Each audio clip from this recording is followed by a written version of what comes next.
Regardless of what happens this generation for Nintendo moving forward with the Switch 2, the Nintendo Switch will always be their most popular console of all time. It truly will be their most popular, and by the end of it, it will be the highest selling system of all time, eventually passing the PlayStation 2's 160 million units. So moving forward, the expectations for what this console should be can be pretty much all over the place. If it ends up being like a 90 million seller, does that considered a success? Will they want to do a Switch 3 if that happens? Because that's still very much a success, but it's not as big as what the Switch 1 was. I think moving forward, we have to anticipate this console will probably be a success, but to what degree? That is what I am here to talk about today. What is a realistic look for how many units this console will sell in the first year, its entire lifespan, and what the games will end up selling that we know about right now? To start off, we need to look at the Nintendo Switch's first year because this console was coming off the failure of the Wii U, and even though it did have a lot of hype, there were still a lot of people hesitating to get back into Nintendo's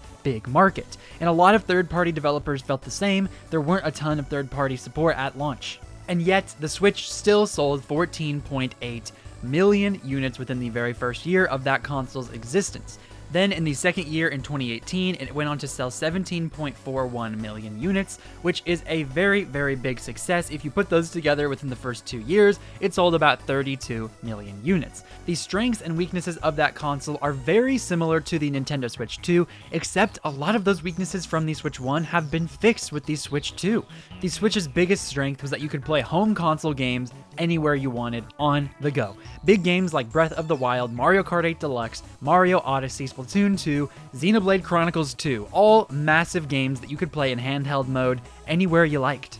It was also a very big multiplayer-focused system at the very first couple years because of the Joy-Con. You could take one off, hand it to your buddy, and use the other one, and sure, it wasn't as comfortable for grown men and with grown big hands, but it was still an option. You could play anytime, anywhere, with anyone, as long as you had enough controllers, which you always had at least 2. If you wanted to play Breath of the Wild, you could do that anywhere you wanted. If you wanted to play Mario Kart with your buddy, you could give it to them right then and there. You don't even have to buy another controller if you truly don't want to. Some of the weaknesses of this console had to do with its graphical capabilities, which of course, Nintendo are wizards. They know exactly what they're doing in making sure their own games are optimized and that those first-party games will stay as good looking as possible. But with the third-party developers, a lot of extra work would have to go into it if they really wanted to make their games worthwhile. And it took a while because of that for people to want to get in on the system at all. As well as just the fact that the Wii U was such a failure, people were trying to stay away. It was very clearly underpowered compared to the other consoles at the time, and all of these rumors about PlayStation 5 and the new Xbox coming up within the next few years, people were concerned about how long the Switch could actually last. Well, it turned out it would last a lot longer than all of the other consoles on the market, to the point of where it's pretty much passed every single console ever in terms of sales. The library of this thing is massive. There are over 1,000 games on this console, and it has every type of game you could ever want. If you are a very specific type of gamer that only likes playing Sims games or cozy games, you're gonna love it. If you love fighting games, you're gonna love it. If you're a party guy, or if you're a single player guy, or if you're literally any type of gamer, the Nintendo Switch has games and options for you. The only type of person this console would not appeal to is the type of person that would never play their games anywhere else but on their TV, and the type of person that really only cares about their games looking as graphically insane as possible. Or I suppose for people who don't care about consoles and only play their games on PC or handhelds, perhaps the Switch wasn't as appealing to them as well. But now we move forward to the Switch 2. What problems does it address? How about all of them? How about every problem you could ever think of for the Nintendo Switch? The Switch 2 has addressed it, even down to the most minute details. You had problems with the USB-C port being at the bottom because you couldn't play tabletop mode. How about we put one on the top of the console as well? Your kickstand sucks because it was a poorly designed kickstand from the very first day. How about we give you an even better one that will never ever fall over no matter what you play it on? How about the Joy-Con, right? There were so many problems with Joy-Con drift and then the rail system with the Nintendo Switch. The rails wouldn't work anymore and they would start to slip and slide, and if you held it for too long, it would fall off because it was kind of a flawed system. How about now it's just incredibly strong magnets that will never wear out, and Joy-Con drift is a thing of the past? Oh, you didn't like playing handheld mode with other people and only having one controller? How about we make the Joy-Con 2 way bigger and more accessible for anyone of any sized hand to use? You didn't like the graphics of the Switch 1? You didn't like how underpowered it was and how old the technology was? The Switch 2 can now go up to 4K and display 120 frames per second no matter what you're playing. A lot of this is made possible by NVIDIA's DLSS and a lot of the AI upscaling that technology uses, but most of this is native. The Switch 2 is perfectly capable of just outputting 4K natively from the console itself, not even upscaling, just it does it. And also, it has ray tracing abilities. Ray tracing abilities. These are the things that make modern games look so phenomenal on PlayStation 5 and Xbox Series X. Now, it isn't as powerful as those consoles, and as the generation moves along and we get our new PlayStation 6 and whatever Xbox decides to do next, the console will seem a little bit outdated. But have you noticed from PlayStation 4 to PlayStation 5, the jump is getting very small? The graphical leap is no longer seeming like a leap, more of like a hezzy step. Like, they're barely moving forward in terms of graphical fidelity, and I don't think the Switch 2 is going to have to worry about being left in the dust. It's about as powerful as a PlayStation 4 Pro, and not reaching the heights of the PlayStation 5 can be seen as a negative to some, but it is running Cyberpunk 2077 off the cartridge, not even online, just off the cartridge. It can run all of these big games that people have been playing for years. It has Elden Ring, for Pete's sake. It is going to be just fine. Final Fantasy VII, Final Fantasy VII Remake, all of those different games are going to be on this console, and moving forward, third parties are going to take extra care to optimize their big games for the Switch 2, because this is a huge market for them to pursue, and they know they have to get on it early and often. One of the companies that did not get on it with the Switch was EA. They completely skipped this entire generation in terms of Madden and all of their other franchises that people eat up every year. And this time, it's there day one. The second Madden 26 drops, you'll be able to play it on your Nintendo Switch 2. The Switch 2 is giving more options than ever, because that was one of the biggest strengths of the Nintendo Switch. You could play it anywhere, anytime. And that is what the Switch 2 is really focusing in on, except you have more options than ever. If you want to play with friends, it's a lot easier to do so. If you want to charge it while playing in handheld mode or tabletop mode, you can do that now. If you want to play all of these things with mouse controls, if you want to play shooters with mouse controls, if you love the PC and you don't like consoles, but you want to play console games, the Switch 2 is going to be for you. It is the ultimate Nintendo console and the ultimate video game console. What other console can you put on your TV and play 4K 120 FPS games, then pick it up, go to Walmart and play it in the car to Walmart, and then when you get home, you can play in mouse mode to play all of these different Sims games or shooter games or whatever you like to play. You can play any type of game on the Nintendo Switch 2. It is now the ultimate video game console. Now, the Switch 2 has a big weakness, and it actually doesn't have anything to do with the console itself for once. Nintendo actually did an amazing job at making sure every detail was thought through and that the hardware is going to be flawless. The problem with the Switch 2, its biggest weakness, is the pricing. Now, I will die on the hill that $450 is actually a cheap price for this console for how much it has in it, how many specs it has, how awesome it's going to be. But $500 for the Mario Kart World Bundle and the games being $70, sometimes $80, I do understand why there was such a big pushback, but still I think the stink was completely blown out of proportion in my opinion, and yet it's still going to be a big factor because people are going to be saying, oh, well, why don't you just buy this other state-of-the-art console instead of this one if it's that close in terms of price? Because people always think of Nintendo as not necessarily the most powerful console on the block. And of course, online there's already been big discourse about how weak and underpowered the Switch 2 is compared to these other consoles, and it's baloney, but it's still out there, and there are going to be people who see that and wonder if it's worth it and just develop an opinion based on things they don't even know are true. One of the biggest tactics in marketing is getting people to start talking about it with their friends and family. The word of mouth is as strong as it could possibly be, and yet people were going crazy with the Wii, and back in the day they were like, oh, you gotta try this, you gotta get it, it's a really fun gimmick. Now, the Switch's gimmick isn't a gimmick, it's an ability to play anywhere you want at any time, but that leads me into my next weakness for why the Switch 2 may not be as successful, because it used to be such a big novelty to play these big home console games on the go anywhere you like. Now, that's not as big of a novelty anymore. There are things like the Steam Deck. Xbox and PlayStation have been looking into making another handheld soon. It's not going to be a very novel thing anymore. It's just that it's easy to use. Similar to Apple products, a lot of people will die on the hill that Androids are actually way better and have many more features, and I'm sure they're probably right to an extent, but for most people, the iPhone is a household brand. People know for quality and ease of use, you go to Apple. And I think that can be a strength Nintendo has moving forward, is that everyone knows if you want to play games on the go, in handheld, the Switch and now the Switch 2 will be the way to go. No one's going to buy a Steam Deck just because they want to play their games on the go. They're going to go to the store and buy a Switch 2. Now, I know the economy has been out of whack lately and things are crazy and everything's expensive, but another thing Nintendo has been known for is pretty much accessible and cheap games, and that is not what the Switch 2 is going to offer. I mean, I'm pretty sure you can get an Xbox Series S for about the exact same or cheaper than a Nintendo Switch 2. So people are going to start looking at this console and considering their other options. Do I want a Switch 2 or do I want to pay $50 extra to get a PlayStation 5?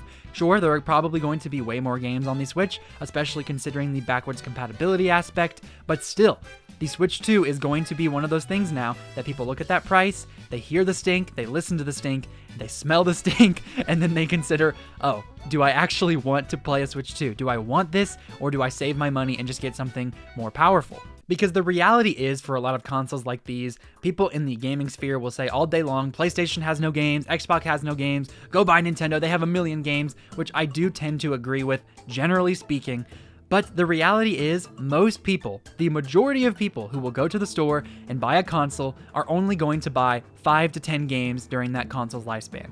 And that's it. They're going to play free-to-play games like Fortnite, they're going to buy a couple of Nintendo exclusives that are multiplayer like Mario Party or Mario Kart and keep playing that for the rest of the lifespan, and that's going to be what they use it for. And I have kind of fallen victim to that myself, because obviously I play the brand new games that come out for Nintendo, but most of those are single player and short as of late, and once I'm done with those, I go straight back to Mario Kart 8 Deluxe, or Smash Brothers, or Mario Party with my friends. This has become my Mario Party system, my Mario Kart system, not necessarily a system where I play everything on. I bought my PlayStation 5 about 2.5 years ago, I believe, and at that point I was thinking, you know what, the Switch is a great console, I love it, but it's not powerful enough for me to want to play these third-party games, or I couldn't even get access to Sony exclusives such as Horizon, The Last of Us, other things that I was kind of interested in at the time, so I decided to buy a PlayStation. And within the past couple years, if I ever wanted to play a third-party game, I have always gone to my PlayStation, unless I knew I was going to play it on the go, in which case the Switch would still trump it even if it didn't have the same amount of graphics. But I have done that over and over and over again, even with small indie games, because that little bit of graphical difference does make a difference to me. It looks better and I'm going to be playing it on my TV anyways, so why wouldn't I just buy it on the more powerful console? And I think a lot of people feel the same way. So it just depends for most people. If I'm going to play Fortnite for the rest of my life, or Rocket League, and not even care about Nintendo exclusives, then people probably aren't going to buy the Switch 2, like they did with the Switch back when that handheld stuff was so novel. But if PlayStation and Xbox come out with a handheld in which they can play those games on the go, the novelty is gone. So I think we need to take that into account for the Switch 2's lifespan, and for its first year at least, for us to know how much this thing is going to sell. And a big reason people buy a console to begin with is the big launch games or the big holiday games that come with the console. A big game is going to be Pokemon ZA, and an even bigger game is going to be Mario Kart World. These games are both divisive in their own way. Mario Kart World had the chance to be the biggest and best Mario Kart ever and just really hype up the entire system and console generation and everything moving forward, but what it ended up doing was making people mad because it's $80. And Nintendo said, it's worth it, we promise you, and then they didn't show us why it was worth it until much later, and by that point it was way too late. And we still don't know every single feature in this game, and I promise you, it will be worth whatever they think is worth that premium price point, because I have seen so many articles and gameplay videos as to why it is, but as of now, most people can't fully justify it. The price point is going to deter a lot of people, especially people who bought the Switch 1 and know what those games were like. A lot of people probably went to Walmart on Black Friday or Target or Best Buy, saw the Mario Kart bundle for the Nintendo Switch, bought it, got a couple games for cheap, and then didn't really think about it again. If they go to the store and see a Switch 2 for $450 or $500 in the bundle, and then they see all these other games at $70, some might even be at $80, they're going to be deterred. A lot of people, like I said earlier, know Nintendo as the cheaper brand and as a better brand for people who just want to get in and play some good games. Mario Kart World will be enticing, but how enticing will it be? Are people going to be willing to shell out $500 for a brand new system and a new Mario Kart game? And one thing I need to address here is that the pre-orders and everything leading up to this console's release has been amazing for Nintendo. They have to be overjoyed with how much strong demand this console actually has. People have been pre-ordering it left and right. People want this console bad. But you want to know how many sales the Switch had? Over 150 million. Do you want to know how many of those people pre-ordered it before launch? Probably only like 5 million. The big, vast majority of people who are going to buy this console are not going to be the day one Nintendo fans who already know that they want it. It's going to be the people who go to the stores, see it on shelves, think it's interesting, and decide to make that choice. For Nintendo to have this be a success, they're going to have to captivate those people, the casual fans and gamers alike, who see it on the shelves and decide, today's the day I'm buying a Switch 2. It looks too cool, has too many games for me not to do it. And Mario Kart World is $80, and so will probably all the other big franchises moving forward. Smash Brothers, absolutely $80. The next Mario game, it'll be $80. Donkey Kong Bonanza is only $70, however, so there will be a balance there, but it's still going to be more expensive. Imagine if I had bought a Switch, I'd bought Mario Kart 8 Deluxe, I'd bought Smash Bros. For $60 a piece in terms of games. Now I go back, I don't really think about it, I think, oh, it'll probably be 60, right? Oh, it's the next evolution, maybe it'll be 70. Wait a minute, that's an $80 game I'm looking at right now. Is it worth it? Do I really care? It just deters people, it just does. So for this first year, I am going to make a prediction. And first, before I do that, let's look at what other people have to say. Nintendo themselves are predicting that the Switch 2 will sell 15 million units within the very first year of its life. From now until March 2026, that is how many units they expect to sell, which is way, way more than the initial Switch. Now you might be saying, wait a minute, didn't the Switch sell about 14 million in its first year? What gives? Well, let me tell you, this thing is launching in June, not in March. March 3rd. 2017 was when the Switch 1 launched, and it still only sold about 14 million within the first fiscal year. From March to April to May, that is 3 entire months that this console had to get in people's eyes, get in people's brains, and get into their wallets to buy. This is going to start in June, go to June, July, August, September, October, November, December, January, February, and then March. So it's going to have about 9 months, about 9 full months to reach higher heights than the Switch did in about 12 months. Nintendo is really, really counting on those day one Nintendo fans and the people who love their Switches to jump ship, to go to the next console, and to start a new life with it. It's very lofty indeed, and I believe some analysts have even said they predict up to 20 million to be sold within the first year, which would absolutely shatter all sales expectations for any console ever. It would be the biggest console ever. And now that I'm editing this here, I am seeing that my numbers are a little bit out of date. Nintendo raised their forecast to 20 million themselves. It wasn't just these analysts saying that. Nintendo now predicts 20 million Switch 2 units to be sold, and I think that is just so unbelievably lofty that the rest of my video still stands, but wow, 20 million to predict is, well, it's obscenely bold. That's what I'll say. It is very, very bold. The Switch 2 likely will not reach those heights, and if I am wrong, I would love to be wrong because I want Nintendo to succeed and I want them to continue making good games, good hardware, and good products. But what I'm not happy about is how many people are going to end up buying this and then have problems with it and talk to other people about it like they did with the Nintendo Switch. How much of that initial Switch hype came from COVID? A lot of it did. 34 million units were sold within the first 3 years of the Switch's life. Not a bad number by any means. COVID hit in 2020, Animal Crossing hit in 2020, and it exploded. People were at home, they didn't know what to do, Animal Crossing blew up, and so did the Nintendo Switch. So for years after that, from 2020 to 2023, let's look at the first 3 years compared to those next 3 years. It's no competition. 72 million units were sold from 2020 to 2022.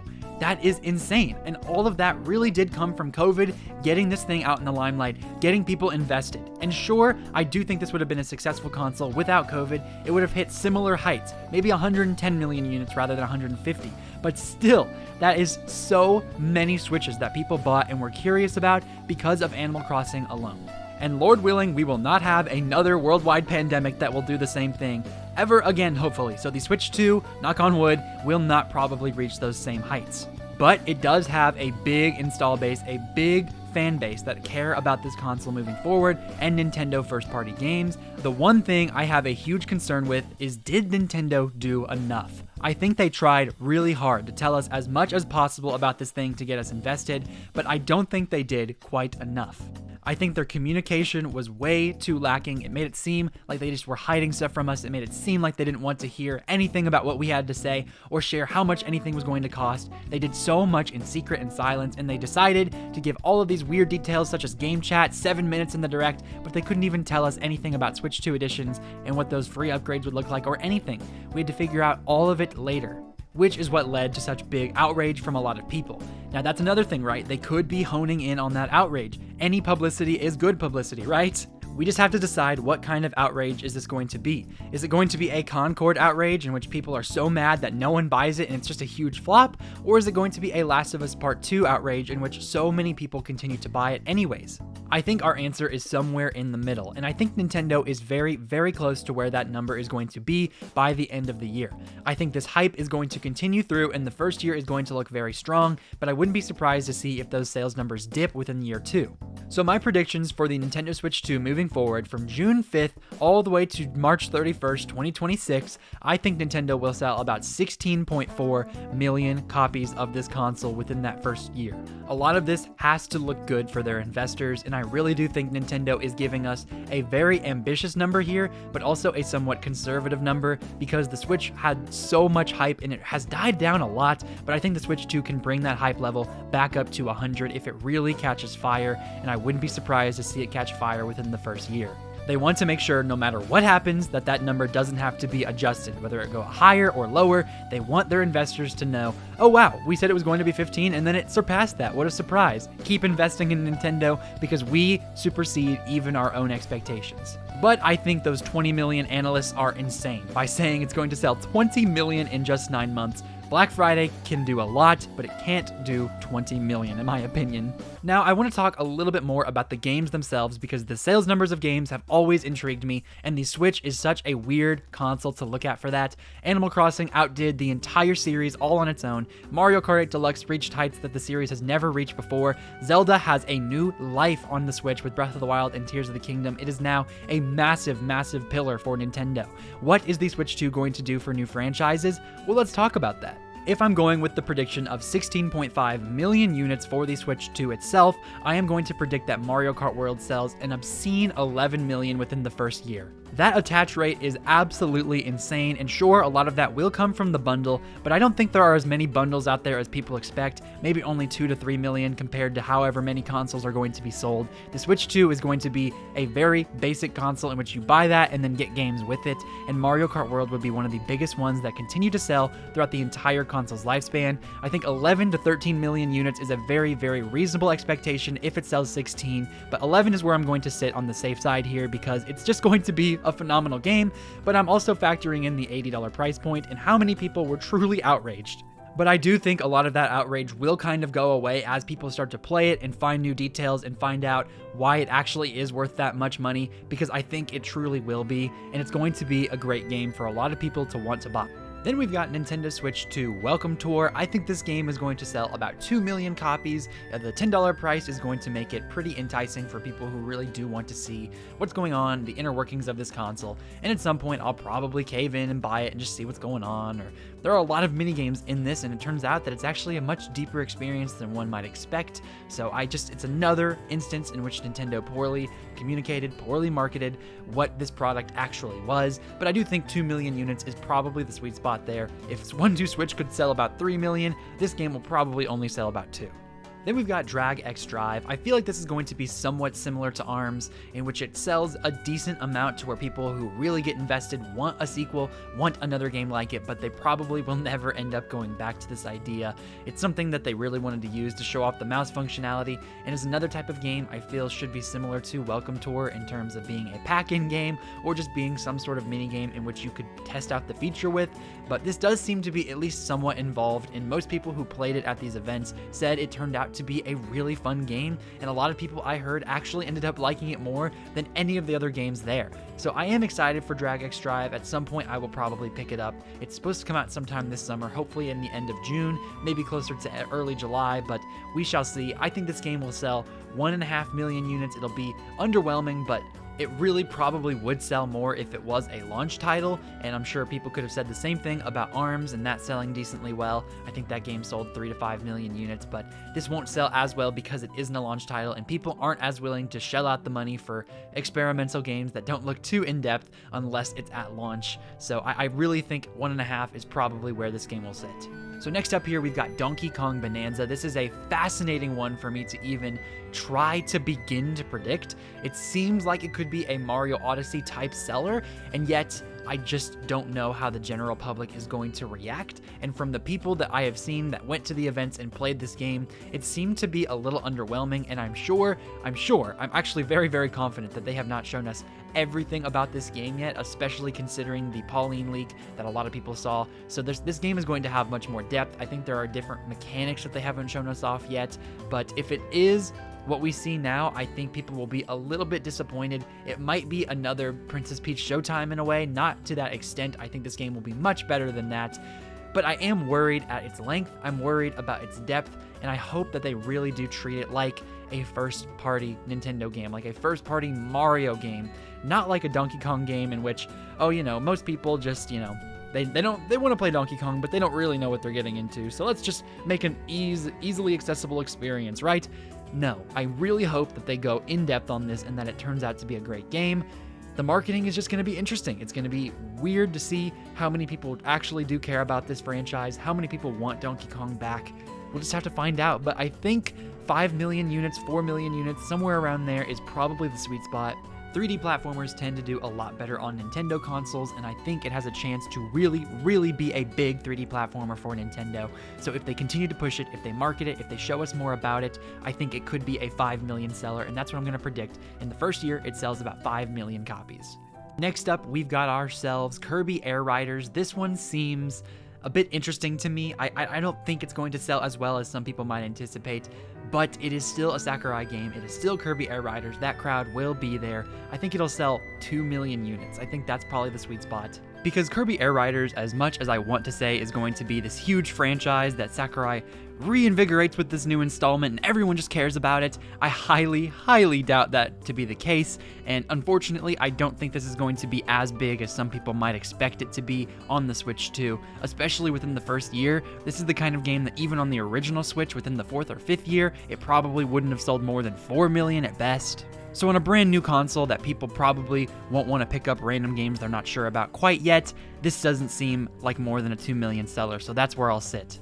Next up, we've got Hyrule Warriors Age of Imprisonment. I cannot believe this game even exists. It seemed to me like they were never going to revisit this era of Zelda ever again, Breath of the Wild and Tears of the Kingdom era. It's a great era. People love it. It is the era that reinvigorated Zelda forever and will turn this franchise into a juggernaut.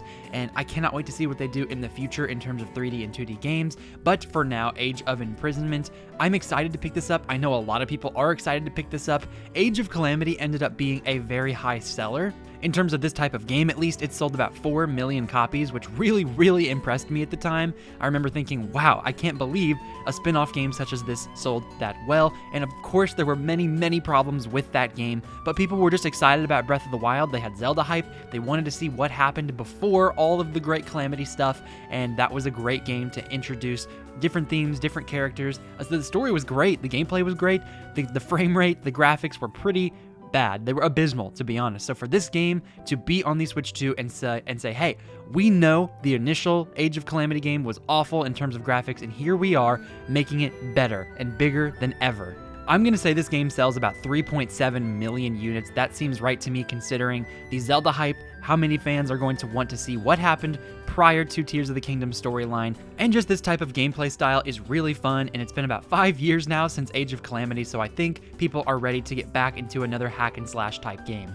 So now I wasn't even sure if I was going to cover the Switch 2 editions of these games, but I think it is worth discussing at least what these could look like in terms of sales. So we've got Kirby and the Forgotten Land, Super Mario Party Jamboree, and Breath of the Wild / Tears of the Kingdom in terms of their Switch 2 editions. I think all 3 of these games are going to do decently well, but it also does depend on how they count these sales. Are they counting the physical editions and digital editions only for people who buy it straight up, or do they include the people who also go for the upgrade upgrade pack? Will that also determine those sales numbers? Because it is a very, very different thing to ask a consumer to say, oh, you already have this game. If you want a bunch of new content and you want the graphical updates, you're going to have to pay like $10 if you want Tears of the Kingdom if you already had it, versus saying $80 straight out the gate for a new version of this game, which is kind of ridiculous in my opinion.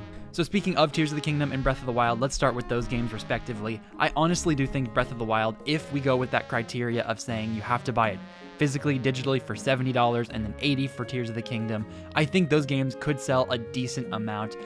Only by themselves, I don't think they would sell more than 1 to 2 million units. That is just a lot of money, and I don't think people are going to want to buy it within the first year, especially considering it's kind of an old game. And if you bought the Switch, and if you're buying a Switch 2, it would be incredibly weird, in my opinion, if you had never played these games before, but then you decide, now's the time I want to get in. Because if you really think about it, the only type of crowd this game appeals to, these games appeal to, are the type of people who think graphics are everything, and they wanted to see this game look better from the get-go.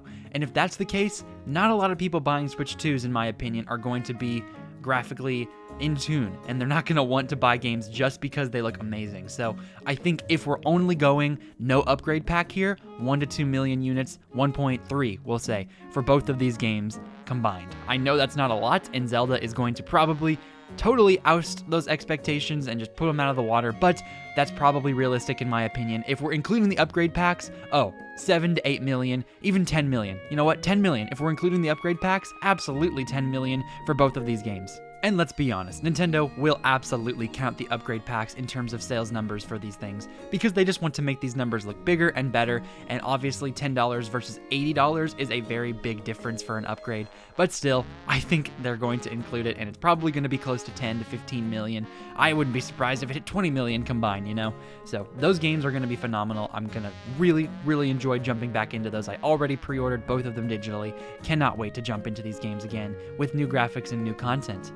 Next up, Super Mario Party Jamboree, launching in late July. I think this game will not be as successful as most people anticipate, but still probably around 4 to 5 million copies. This game is a great Mario Party game. It's probably my favorite of all time. They did a lot to add to this game, and now I think with Jamboree TV, the camera use, people wanting to check out that novelty, I think it will do pretty well. Of course, if we're including the upgrade packs, 5 to 7 million is probably where I'll sit, but if we're not, again, 1 to 2 million is probably more realistic. Now we've got Kirby and the Forgotten Land Switch 2 edition. This game was phenomenal on the Nintendo Switch. Again, it's one of those things where it's like, it's not a brand new game, it's an old game, and yet it's on the Switch 2, and it was marketed for new content, and this is actually the only Switch 2 edition, in my opinion, that really has content worth going back for. I think this game is going to be a phenomenal installment to the series, and just a good upgrade on the initial game.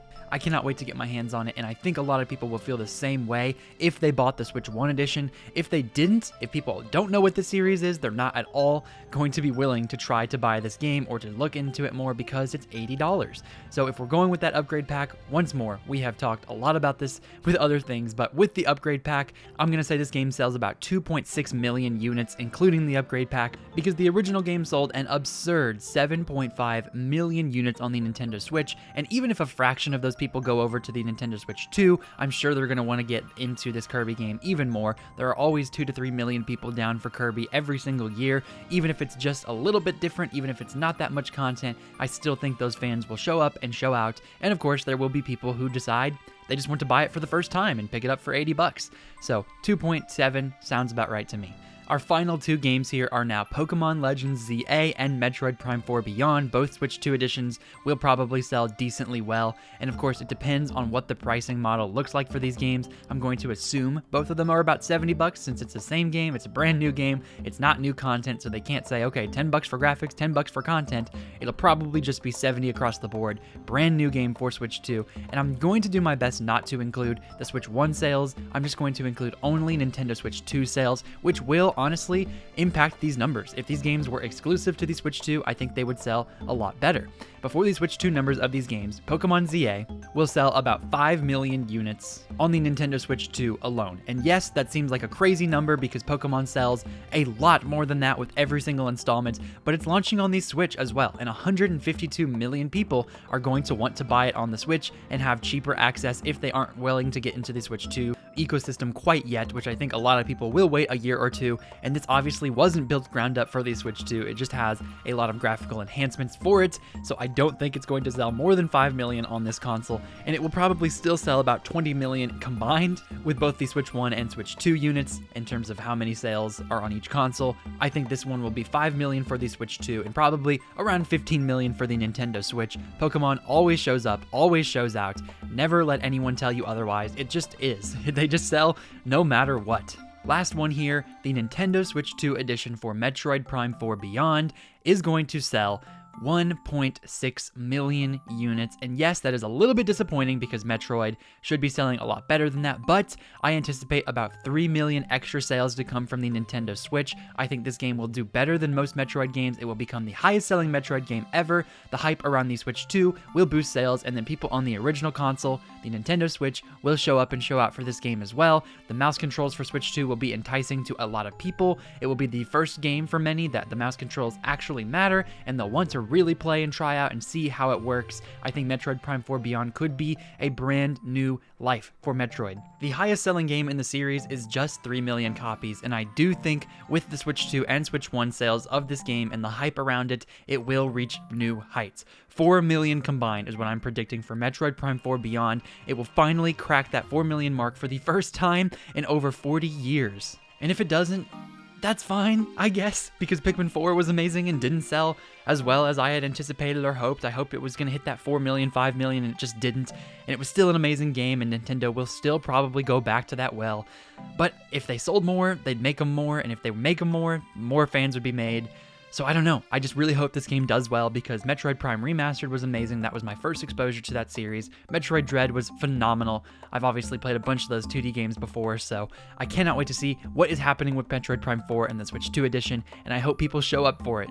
So that is it. That is everything I had for you today. Thank you so much for making it to the end of the video. You are amazing, and I thank you so much for that. Don't forget to like and subscribe today's video if you enjoyed. Click on that notification bell to know exactly when my videos release. Make sure you join my membership program to support me as a content creator and just my channel at large. It really does help. Link to that is in the description if you want more details. Thank you once more for making it to the end of the video. Click on the left side of the screen if you want to see my predictions for what Switch 2 editions will come in the future, and click on the right side of the screen if you want to see everything you need to know about the Nintendo Switch 2 before you buy it. Thank you so much for making it to the end once again. You are amazing. Have a phenomenal day. This has been Ray's Nintendo Talk. I have been Ray, and I will see you all in the next video.